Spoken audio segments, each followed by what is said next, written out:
नमस्कार, हिमाचल समाचार में आपका स्वागत है। आज के मुख्य समाचार। ऊना के किसान फसल खरीद केंद्रों का उठा रहे लाभ। फसल खरीद केंद्र खोलने से किसानों के समय और पैसों की हो रही बचत। सभी को गुणात्मक शिक्षा उपलब्ध करवाने के लिए प्रदेश सरकार प्रतिबद्ध। शिक्षा क्षेत्र पर इस वित्त वर्ष के दौरान 8,828 करोड़ रुपए किए जाएंगे खर्च। और अब समाचार विस्तार से। किसानों के लिए फसल उसके परिवार के भरण पोषण का मुख्य स्रोत है। हिमाचल प्रदेश के किसान अपनी कड़ी मेहनत से पहाड़ों के सीने से सोने जैसी फसल उगाने के लिए जाने जाते हैं। इसका जीता जागता उदाहरण जिला ऊना में गेहूं की फसल की कटाई में जुटे किसान हैं।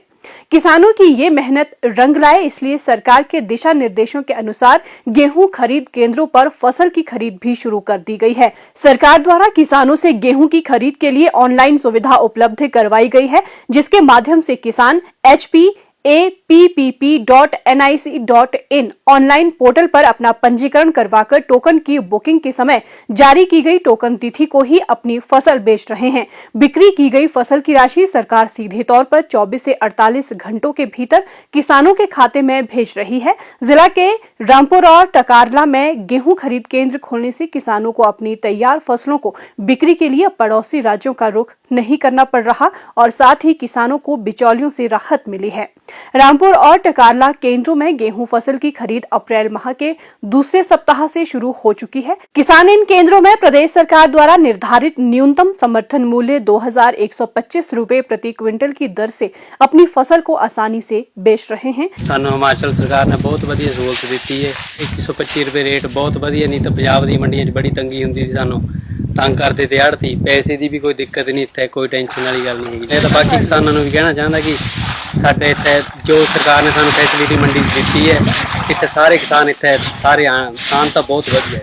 पिछले लगभग 3 वर्षों से किसानों को इन गेहूं खरीद केंद्रों पर अपनी फसल बेचने की सुविधा मिल रही है। गेहूं खरीद केंद्रों पर अब तक 500 क्विंटल गेहूं की खरीद की जा चुकी है। इन केंद्रों में जून माह के अंत तक फसल खरीद का कार्य चलेगा। किसानों को उनकी फसलों का उचित मूल्य मुहैया करवाने के उद्देश्य से खोले गए इन केंद्रों के माध्यम से किसान अपनी गेहूं की फसल को बेचने के लिए स्वयं ऑनलाइन या लोकमित्र केंद्र के माध्यम से 30 रुपए का शुल्क अदा कर पंजीकरण करवा सकते हैं।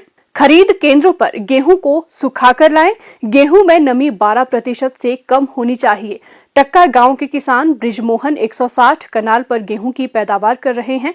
उनका कहना है कि फसल बेचने के लिए नियमों में और ज्यादा सरलीकरण होना चाहिए। हम अपने खेतों में लगभग 20 किले की खेती करता हूं गेहूं की। जो बीज है सरकार से लेते हैं हम, सब्सिडी पे बीज मिलता है सरकारी, तो बीज के लिए हम सरकार को वापस करते हैं। और सरकार ने जो मंडियाँ शुरू की हैं उनका हम लोगों को, किसानों को बहुत फ़ायदा मिल रहा है।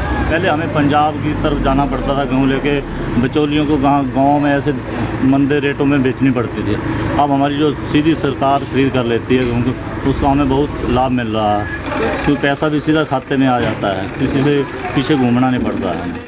हरोली के किसान अवतार का कहना है कि खरीद केंद्र खोलने से उन्हें फसल बेचने में आसानी हो रही है। मैं आज सरकारी मंडी च कणक लेकर आया जी। सरकार ने जी पहल की बहुत अच्छी है। नहीं तो अगर असीं पंजाब च मतलब 40-50 किलोमीटर सानू जाना पैंदा था, खर्चा बहुत होंदा था, टाइम खराब होंदा था, ते उत्थे परेशानी भी हो जाती थी। कई बार साडा माल गया बार रिजेक्ट हो जाता था, नहीं बिकता था। तो बहुत ज़्यादा जी सानू ये सहायता मिली सरकार वालों, बहुत बढ़िया है। झलेड़ा के किसान रणबीर बताते हैं कि पहले उन्हें अपनी फसल बेचने के लिए होशियारपुर जाना पड़ता था, लेकिन अब रामपुर और टकारला में खरीद केंद्र खोलने से फसल को इन केंद्रों पर बेचने की बेहतर सुविधा मिल रही है।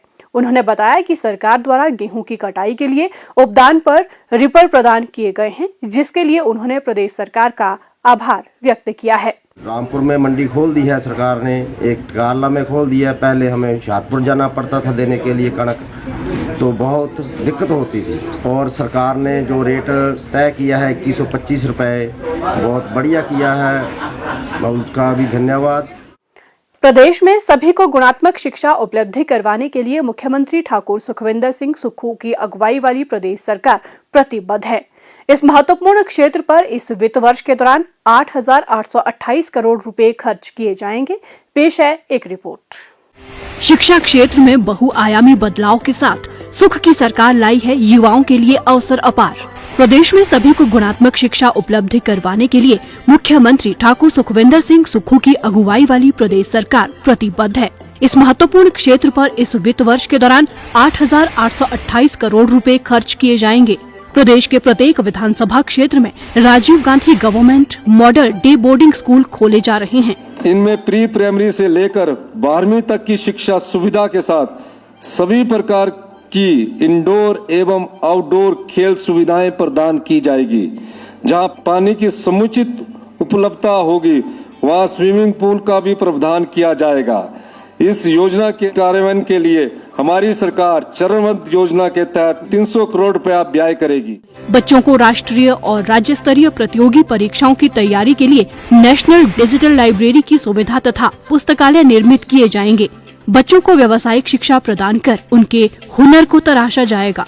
शिक्षा क्षेत्र में सूचना प्रौद्योगिकी का सर्वोत्तम उपयोग सुनिश्चित किया जाएगा। प्रदेश के 10,000 मेधावी विद्यार्थियों को टैबलेट दिए जाएंगे और 72 स्कूलों में आवश्यक हार्डवेयर व सॉफ्टवेयर प्रदान किए जाएंगे। प्रदेश के तकनीकी शैक्षणिक संस्थानों में रोबोटिक्स, ब्लॉकचेन तकनीक, cyber security, cloud computing, data science, artificial intelligence और मशीन लर्निंग जैसे पाठ्यक्रम शुरू किए जाएंगे।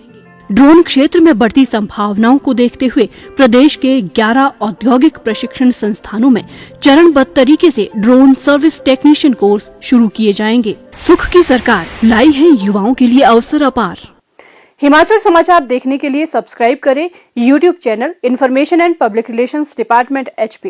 फॉलो करें ट्विटर @DPR HP। लाइक करें Facebook page information and public relations department Himachal Pradesh. Visit करें वेबसाइट www.himachalpr.gov.in।